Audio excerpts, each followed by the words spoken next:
ಆಗಿದ್ದೆಲ್ಲ ಒಳ್ಳೆಯದಕ್ಕೆ ಆಗಿದೆ, ಆಗುವುದೆಲ್ಲ ಒಳ್ಳೆಯದೇ ಆಗುತ್ತಿದೆ, ಮುಂದೆ ಆಗುವುದು ಸಹ ಒಳ್ಳೆಯದೇ ಆಗಲಿದೆ. ಓದಿಸಲು ನೀನು ಏನು ಕಳೆದುಕೊಂಡಿರುವೆ? ಕಳೆದುಕೊಳ್ಳಲು ನೀನು ತಂದಿರುವುದಾದರೂ ಏನು? ನಾಶವಾಗಲು ನೀನು ಮಾಡಿರುವುದಾದರೂ ಏನು? ನೀನೇನು ಪಡೆದಿದ್ದರೂ ಅದನ್ನು ತಿಳಿಯಿಂದಲೇ ಪಡೆಯುವರು. ಯಾವುದು ನಿನ್ನ ಭಾಗ್ಯದಲ್ಲಿ ಇದೆಯೋ ಅದು ನಿನ್ನ ಸಿಕ್ಕಿರುತ್ತದೆ. ಯಾವುದು ನಿನ್ನದಲ್ಲವೋ ಅದು ನೀನೆಷ್ಟೇ ಪ್ರಯತ್ನಿಸಿದರೂ ಸಿಗಲಾರದು. ಚಿಂತೆ ಬಿಡು. ಜೀವನದಲ್ಲಿ ಏನೇ ಬಂದರೂ ಬಂದಂತೆ ಸ್ವೀಕರಿಸು. ನಮ್ಮ ಬದುಕೇ ಒಂದು ಹೋರಾಟ. ಈ ಹೋರಾಟದಲ್ಲಿ ನಾವು ಮಾಡುವ ಕಾರ್ಯವನ್ನು ಪ್ರಾಮಾಣಿಕವಾಗಿ ಮಾಡಬೇಕು. ಏನು ಆಗಬೇಕೋ ಅದು ಆಗೇ ತೀರುತ್ತದೆ. ಅದನ್ನು ತಡೆಯಲು ನಮ್ಮಿಂದಲೂ ಸಾಧ್ಯವಿಲ್ಲ. ಸತ್ಯದ ದಾರಿಯಲ್ಲಿ ಹೋಗು. ನೀನು ಏನು ನಡೆಯುವ ಪಾತಾಳಕ್ಕೆ ಬಿದ್ದರೂ ನಿನ್ನನ್ನು ಮೇಲೆ ಎತ್ತಲು ನಾನು ಬಂದೇ ಬರುತ್ತೇನೆ. ಸ್ವರ್ಗದಲ್ಲಿ ಎಲ್ಲವೂ ಇದೆ, ಆದರೆ ಸಾವಿಲ್ಲ. ಭಗವದ್ಗೀತೆಯಲ್ಲಿ ಎಲ್ಲವೂ ಇದೆ, ಆದರೆ ಸುಳ್ಳಿಲ್ಲ. ಜಗತ್ತಿನಲ್ಲಿ ಎಲ್ಲವೂ ಇದೆ, ನಮ್ಮದಿಲ್ಲ.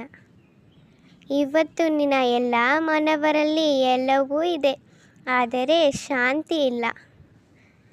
ಮನಸ್ಸಿಗೆ ಮದವೇರಿದ್ದಾಗ ಸ್ಮಶಾನದಲ್ಲಿ ತಿರುಗಾಡಿ ಬರಬೇಕಂತೆ.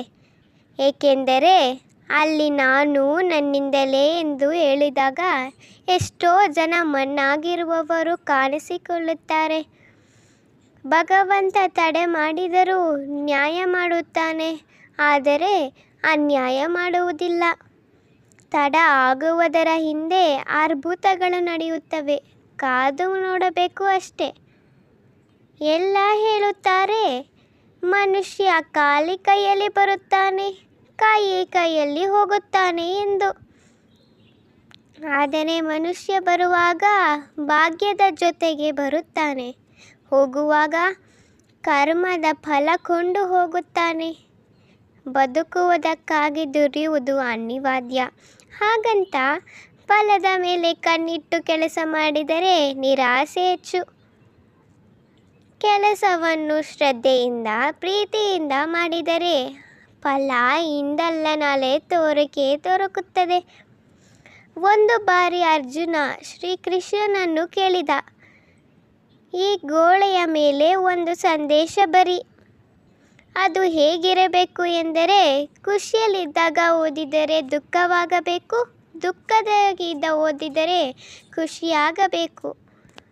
ಶ್ರೀಕೃಷ್ಣನು ಬರೆದ, ಈ ಸಮಯ ಕಳೆದು ಹೋಗುತ್ತದೆ. ಹತ್ಯೆ ಅನ್ನವನ್ನು ಕೇಳಿತು, ನೀನು ನಾನೇ ಆಗಿದ್ದೆ, ಆದರೆ ಅದು ಹೇಗೆ ಅನ್ನವಾದೆ ಎಂದು. ಅನ್ನ ಸುಂದರವಾಗಿ ಉತ್ತರಿಸಿತು, ನೀನು ಮತ್ತೆ ಬೆಂಕಿಗಳ ಸಂಪತ್ತಿಗೆ ಒಳಗಾದೆ, ಅವುಗಳ ಸಂಸ್ಕಾರದಿಂದ ಮೃದುವಾದೆ, ಮಧುರವಾದೆ. ಅಕ್ಕಿ ಎನ್ನುವ ಭಾವ ಕಳೆದುಕೊಂಡೆ, ಅನ್ನ ಎನ್ನುವ ಭಾವ ಪಡೆದುಕೊಂಡೆ. ಅದೇ ರೀತಿ ಸಜ್ಜನದ ಸಂಘದಿಂದ ನಮ್ಮಲ್ಲಿ ಇರುವ ಅಜ್ಞಾನ, ದುರಿತ, ದುಮ್ಮಾನಗಳ ಭಾವ ಕಾಟ್ಯನಂತೆ ತೊಲಗಿ ಪುಣ್ಯ, ಜ್ಞಾನ, ಮೋಕ್ಷಗಳೆಂಬ ಮೃದುಪದ ಅನುಭವ ದೊರೆಯುತ್ತದೆ. ಚಿಂತಿಸಲು ನೀನೇನು ಕಳೆದುಕೊಂಡಿರುವೆ? ನಿಶ್ಚಿಂತೆಯಿಂದಿರಲು ನೀನೇನು ಪಡೆದುಕೊಂಡಿರುವೆ? 3 ದಿನ ಈ ನಾಟಕದಲ್ಲಿ ಕಳೆದುಕೊಳ್ಳಬೇಕಾಗಿರುವುದು ಕರ್ಮ ಒಂದೇ, ಪಡೆದುಕೊಳ್ಳಬೇಕಾಗಿರುವುದು ಪುಣ್ಯ ಒಂದೇ. ದೊಡ್ಡ ಮನುಷ್ಯನಾಗಬಹುದು ಒಳ್ಳೆಯದೇ, ಆದರೆ ಒಳ್ಳೆಯ ಮನುಷ್ಯನಾಗುವುದು ದೊಡ್ಡ ವಿಷಯ. ದುಃಖದ ಬಗ್ಗೆ ಚಿಂತಿಸತೊಡಗಿದರೆ ಸದಾ ದುಃಖಿಯಾಗಿಯೇ ಉಳಿಯುತ್ತೀಯ. ಸದಾ ಸುಖ ಸಂತೋಷಗಳನ್ನು ಧ್ಯಾನಿಸುತ್ತಿದ್ದರೆ ಮುಂದೆ ಸುಖಿಯಾಗುತ್ತೀಯ. ಏಕೆಂದರೆ ಮನಸ್ಸು ಯಾವುದರ ಬಗ್ಗೆಯೂ ಹೆಚ್ಚಾಗಿ ಧ್ಯಾನಿಸಿಕೊಳ್ಳುವುದೋ ಅದೇ ಸತ್ಯವಾಗಿರುತ್ತದೆ. ಧನ್ಯವಾದಗಳು. ಜೈ ಶ್ರೀ ಕೃಷ್ಣ.